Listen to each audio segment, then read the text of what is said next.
Everybody, and welcome back to Thrasher's Ghetto Fab, and we're going to continue working on my 32 here and moving on to doing some floors here. So let me show you what I got started and where I'm going with this. So, all right, you can see I got the driver's side floor pan roughed in there and a little bead roll in there, and so it looks pretty good. Pretty happy with that. So I'm going to move on here to the passenger side, show you guys kind of how I came up with that.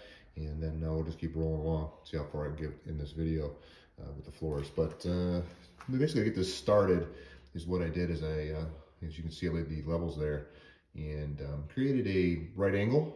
As you can see, on the 32-4, there's nothing is straight, or everything is curved or on an angle.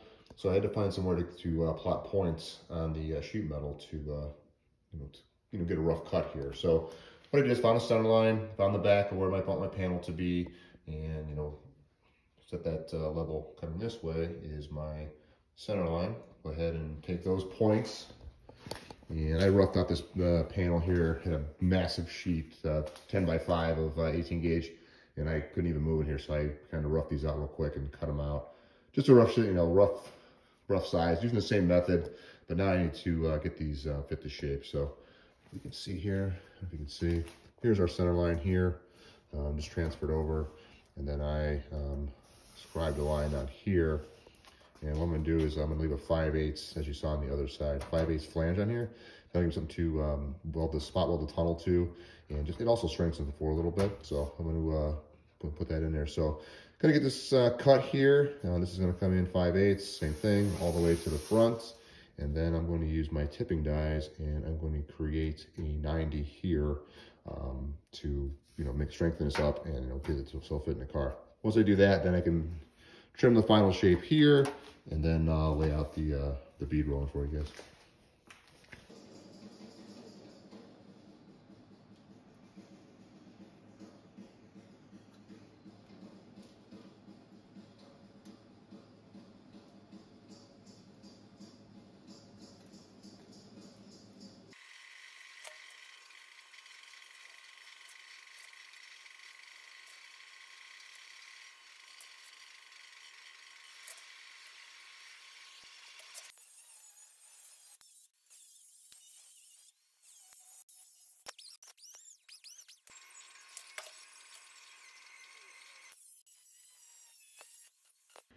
All right, so I trimmed this pan up here to fit, and I'll show that real quick before I do any more work.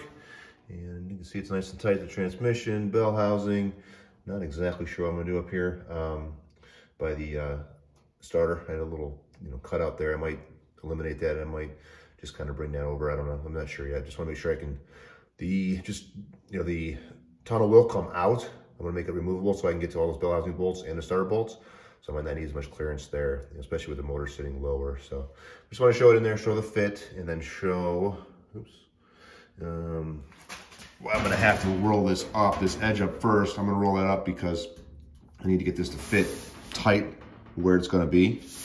And that way I can get this, trim this much better and get this fit really, really nice. The problem with rolling this first is it won't fit through the bead roller through the rest of the bead, so you gotta pull it back down most of the way, and then you can roll your beads, and then you gotta hammer and dolly it back to the shape. But I don't really know better way to get the fit exactly like I want it. So I'm just gonna do it again, and it seemed to work just fine. The other one, just a little extra step. So I'm gonna go ahead and get this set up on the bead roller with the tipping dies and get this flange made. All right, guys, you see I made the first pass off camera. Just rolled it in there. I'm really struggling with doing this by myself. This is not a powered bead roller. This is obviously hand powered, and I'm by myself, and I don't have anything to. So it's a little tough here, but I'm going to show anyways how I do the next pass here. Let's do this in multiple runs, and so we're going to get it close. I can always do the rest of it with a duckbill pliers and hammer dolly. But so I do have the crease in there, as you can see. So go ahead and run another one through here, and see how we do here by myself again. Should be a little bit better, not because the panel's not so floppy, so hopefully that'll hold it up. So here we go. Again, a bead roller. I'm still learning a lot. I did not even know how to use these until the other day when I bought them. and I do what everybody does on when they need to use something. They go on YouTube because of this. So found a guy, a good video, and basically you put a little pressure in it, up, and just roll it through.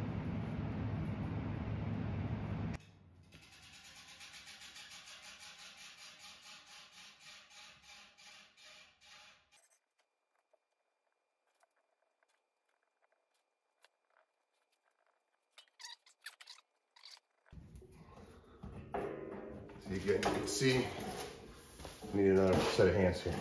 I tried to set this up, but it didn't work.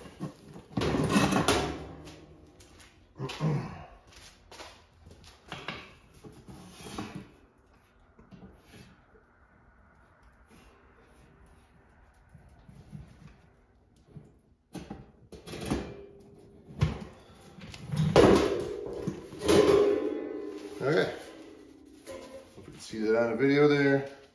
Okay, it's got a little more shape to it. I'm gonna go ahead and probably just duckbill plier this and hammer and dolly, get it up in the air, and I can continue the fit in the car and you know, get this out of this trim. So, and you can see obviously as it, you know, it pulls the metal, it puts a curve in it. So we'll get that flat again and just pull this up, and should be good to go. All right, so that there's a pan in the car. As I said before, I had to put that 90 in there. And I think I forgot to mention why I use the tipping dies instead of, you know, trying to just bend it on a brake or whatever. It's because of the weird, how the angle changes as it goes forward. There's 3 different angle changes, and it would be impossible to try to do that. I guess you could probably do it with a hammer and dolly, but it's a lot easier with tipping dies, and then it does get a little, that flange gets a little crazy because it stretches the metal, or bunches the metal up, I should say. So I did have to put my shrinker on there to, you know, pull it back to straight. So pretty simple to do, but did it off camera. So now I have it marked here, as you can see, and I have it marked up front there. What I need to do is I need to find points on here off the center line, just to maybe probably one here, and maybe in just probably one there. It's basically it, because that's where that changes angle there. So find that measurement there off the center line, and I can scribe another line on here and cut this to fit. Hopefully that'll drop in there, and this one will be fit. Then I can go ahead and lay out the pattern and bead roll this. All right, guys, what I'm gonna do here is I'm going to lay out the pattern. Let's fit on the driver's side here. Just use a ruler here and the layout fluid on there to lay it out. Give myself a nice real sharp line. This is hard to see. Going blind. Anyway, so what I'm gonna do here is use the ruler as my width. I'll set this up on here, scribe this out, and got a couple things here to use for my radiuses that I used before. So I'll get this laid out, and then we'll move over to the bead roller and hopefully get a nice bead roll on this.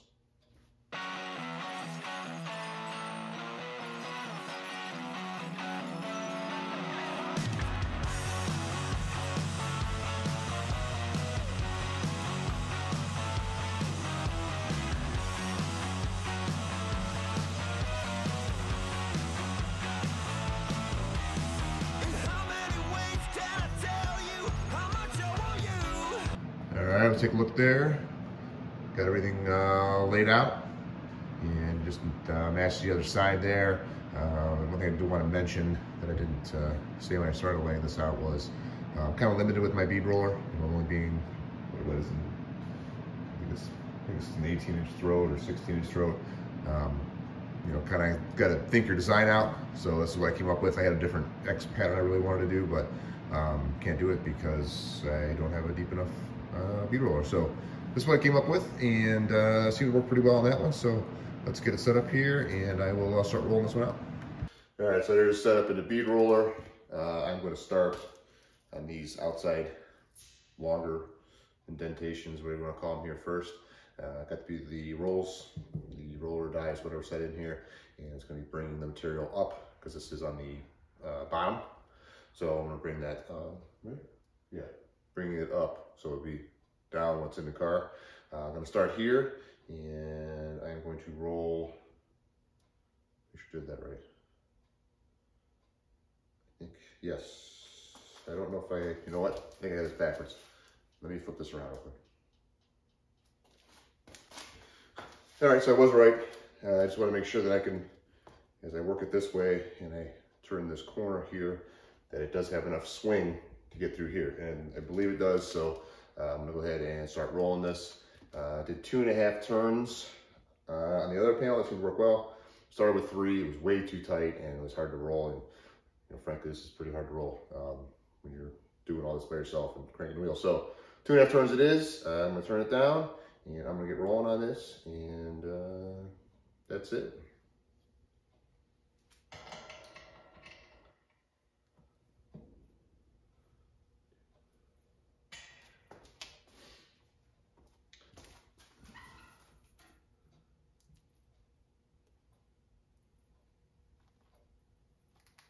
I think the hardest part for this is, for me, is trying to keep a straight line.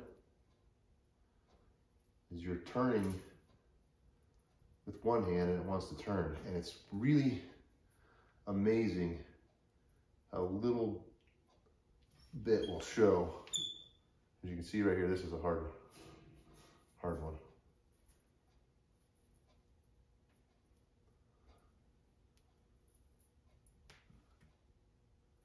So I go extremely slow. This panel will probably take me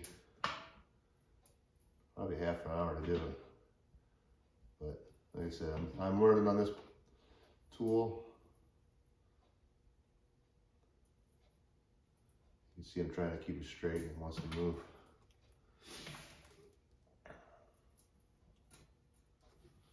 Right here, this is the hard part.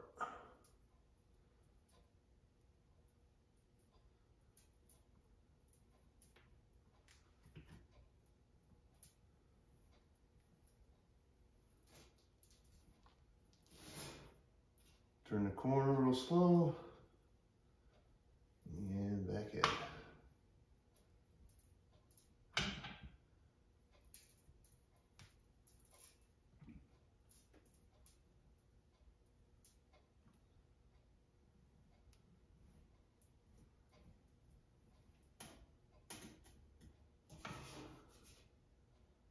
Again, here it is, turn this tight corner here.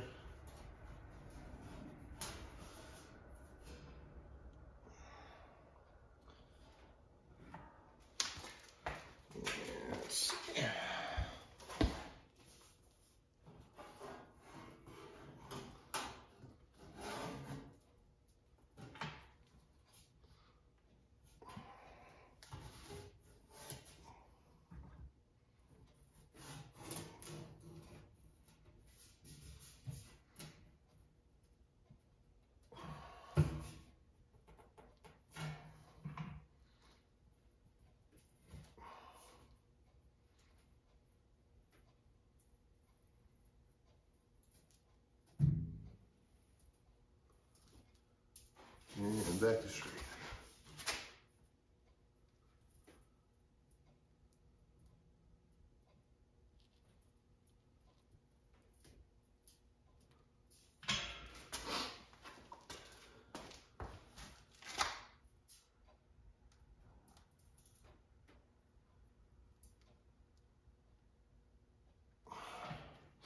All right, the issue is here, I'm fighting this lip, so I'm gonna go ahead and fix this lip here.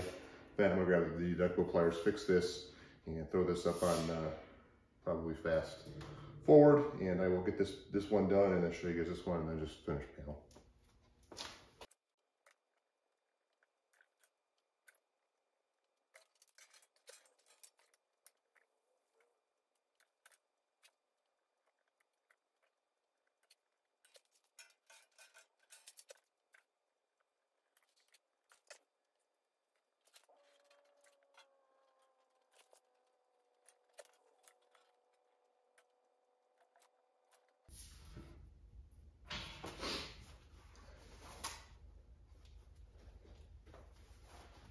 All right, there it is. I do run it just past a little bit. So another guy on YouTube that does that says the way, you know, help line up the line when you start and stop. So I just did that, and I did find a way to use a chisel and a hammer sometimes. If you get them a little off, you can straighten it back up. But pull the panel out, you guys take a look. And I will go off camera probably and do the rest of this. As you can see what I'm doing, and I'll show you the finished product. But let's go that way with it. You can see it's pretty good. Corners look a little bit dinged up, but pretty straight. We'll keep going here, get the rest of them done, like I said, off camera, and then I'll show you the finished product. All right, one thing I should probably note here, I'm making this panel, is to get this, I don't know if you can see on the video here, on the camera, to get this curve here and here, I had to take the dies and I had to flip them around the opposite way because I didn't have enough throw here, so I have to do that and restart. So I got a little bit goofy over here, trying to get that start and restart, but it's not too bad. I didn't use my chisel trick, which I'll show you guys if this doesn't work out so well. But what I'm gonna do is I'm gonna start it and go about a turn and a half. It seemed to work pretty well. Gonna do that because it's already embossed here and pressed down, whatever it is, roll in. Do it a turn and a half, I believe I did over here. I think I did 2 before. The turn and a half seems to be pretty close. So I'm gonna go ahead and do that and roll this little last bit here.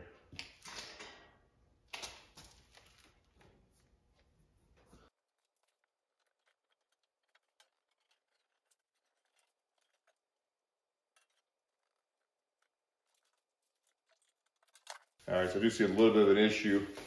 The die, see that the die lifted up on me. And it walked a little bit. So we got a little bit of a funky thing right here. So what I'm gonna do is I'm gonna go over here on the, yeah, shit. That's a bummer. I'm gonna try to roll on that and see what happens. That's what I'm gonna do. All right, so I'll show that real quick. What I did, the die came loose as you saw there in the last clip, and I put it back where it's supposed to be, tightened it back down, and I reran the same thing on the same scribe line, and it definitely made it a lot better. It's not perfect, but definitely pretty good. Pretty happy with that, and that was something I never tried before, so that seemed to work. And I'm gonna take and hammer this a little bit, clean this up. And the other lines aren't crisp. I'll crisp up with the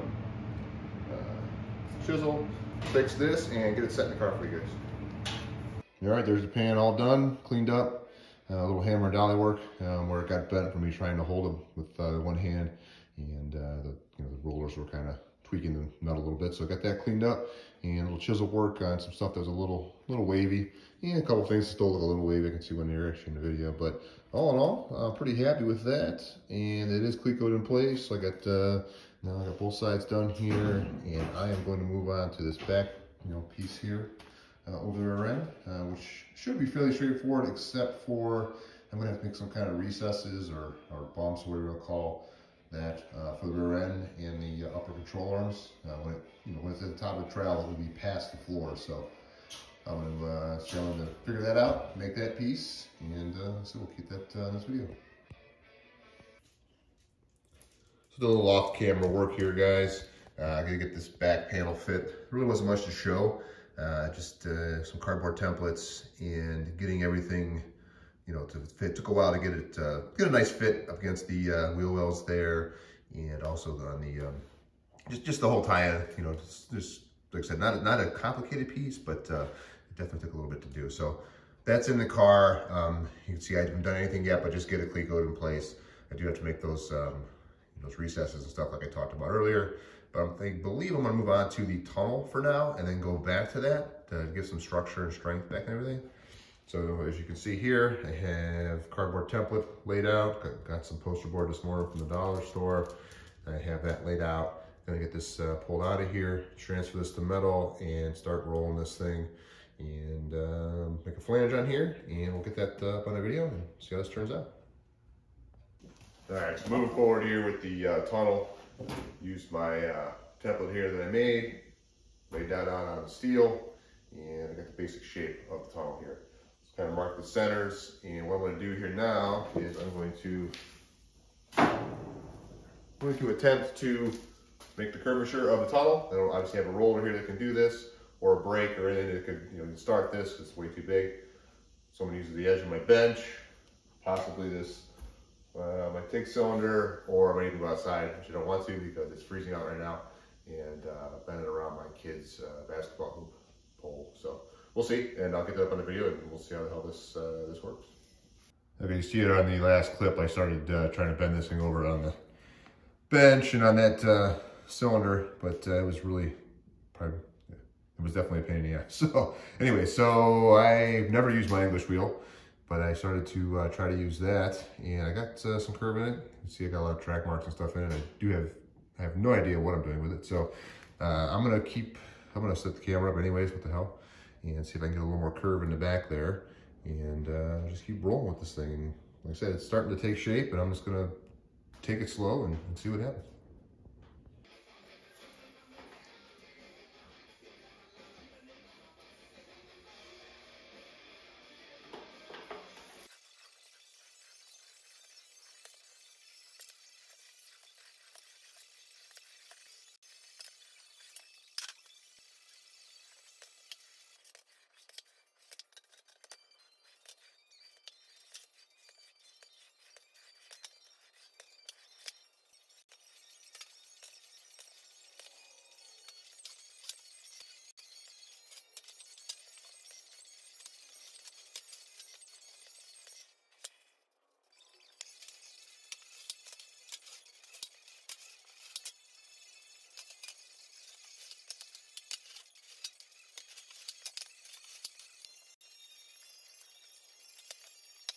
All right, so you saw me attempting to use the English wheel there, and actually worked.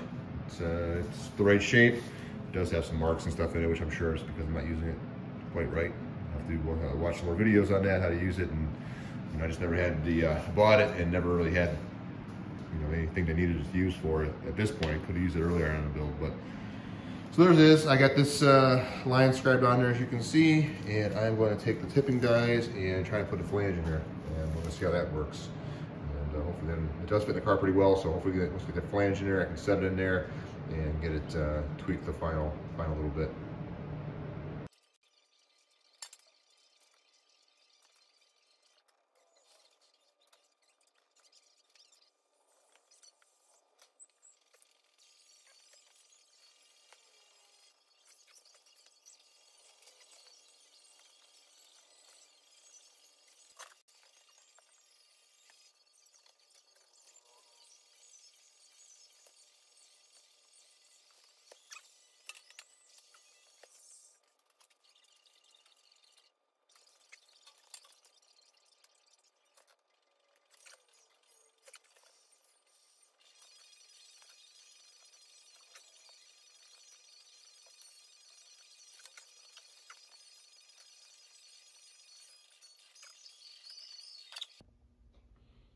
All right, so you saw in that last clip there, I had the tunnel formed, and I was going to start putting the flange on it with the tipping die as well.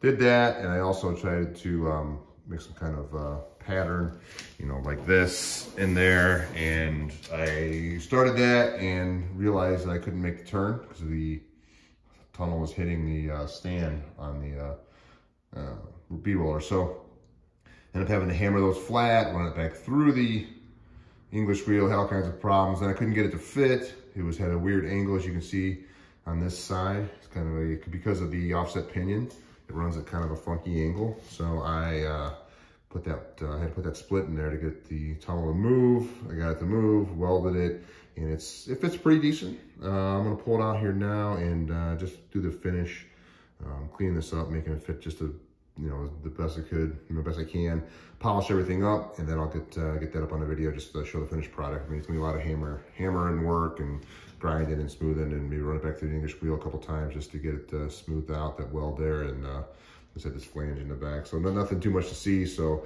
just gonna get it finished up, and I'll throw up the finished product here for you guys to check out. All right, so I'm gonna go ahead and wrap this one up to get it finished up here. So I wanna show you guys the tunnel and the floor pans in the car here. So, see, Andre's in the way, but it come out pretty nice. Pretty happy with it. I'll just hop out, there you go. And it fits pretty well back here. There's a little bit of a funky kind of curve there. Not exactly perfect, but I think it's good enough. So I'm gonna go ahead and leave that. And I am going to move on to this back piece here. And what I need to do there is, like I said earlier, is make clearance from the rear end and the upper control arms. They would actually be coming, they'll be higher than the floor. So I'm gonna do that, figure that out, make some kind of like basically little tunnels, I guess, for the control arms, and then they have a factory Model A floor piece that cover the spring hump part. So I'm gonna use that. Maybe we'll see what it'll figure it out, but they'll get that up on the next video. So